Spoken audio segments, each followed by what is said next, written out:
The Salem Witch Trials remain one of the most infamous episodes in American history.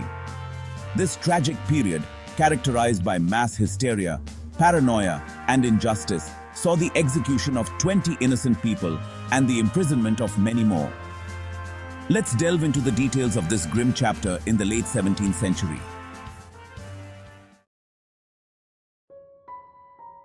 Historical background.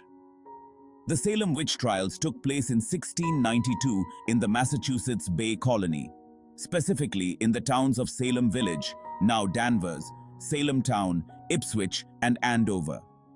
The Puritan settlers who lived there held a strong belief in the supernatural and feared the devil's influence. Their society was governed by a strict religious code, and any deviation from accepted norms was met with suspicion. The Spark of Hysteria. The spark that ignited the Salem Witch Trials began in January 1692, when 9-year-old Elizabeth Betty Parris and 11-year-old Abigail Williams, the daughter and niece of Reverend Samuel Parris, began exhibiting strange behaviors. They contorted their bodies, uttered strange noises, and complained of being pinched and pricked by invisible forces. Other girls in the community soon exhibited similar symptoms. Unable to explain the girls' behavior medically, the community turned to supernatural explanations. Pressure mounted to identify the cause, and the girls named several women in the community as the witches responsible for their affliction. These initial accusations included Tituba, an enslaved woman in the Parris household, Sarah Good, a homeless beggar, and Sarah Osbourne, an elderly, impoverished woman. The trials begin. The first formal trials began in March 1692. The accused were subjected to harsh interrogations and often tortured until they confessed to witchcraft. Confessions were sometimes obtained through coercion, with the promise of leniency in return. Those who maintained their innocence were met with skepticism and further accusations. The trials were marked by a lack of proper legal procedures. Spectral evidence, testimony that the spirit or specter of the accused was seen committing witchcraft, was widely accepted despite its dubious nature. The court also relied heavily on confessions and the testimonies of the afflicted girls. Notable figures and cases. One of the most notable cases was that of Rebecca Nurse, a respected elderly woman who was initially found not guilty.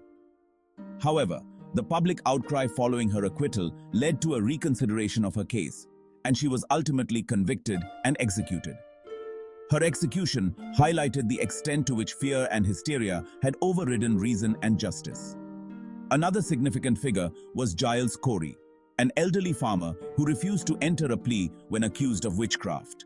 As a result, he was subjected to pressing, a form of torture where heavy stones were placed on his chest until he either entered a plea or died.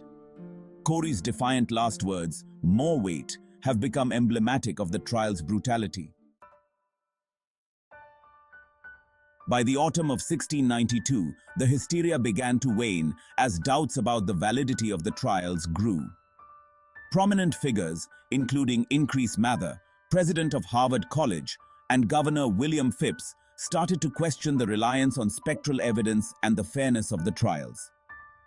In October 1692, Governor Phips intervened, halting further arrests and dissolving the court of Oyer and Terminer, which had been responsible for the trials.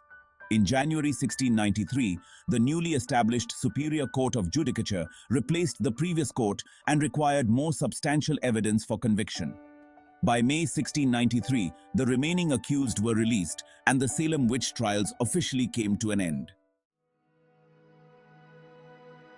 In the years following the trials, the Massachusetts General Court declared a day of fasting and soul-searching for the tragedy of the Salem Witch Trials.